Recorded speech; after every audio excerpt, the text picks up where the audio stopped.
Isa Tama. na lang ako, let's go Hmm. briefly sec dito kay Willie Revillame. Do you think Hmm. he can pull off a Robin Padilla?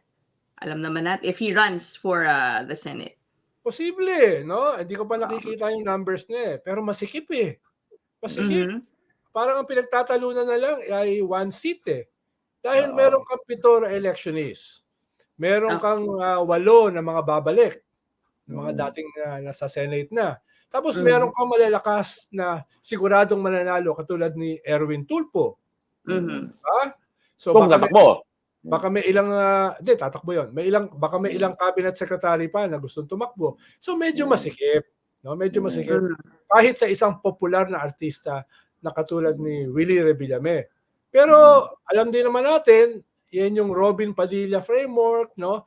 'Yan yung Bong Mhm. Revilla framework, 'yan yung Lito Lapid framework, no? 'Yan yung Mm. Michael Fahatin framework, no? Mm, Yung hmm. mga artista na magagandang lalaki, eh, Mm. merong may May plus pag-asa. may plus 30 yan, may purgada yan, eh.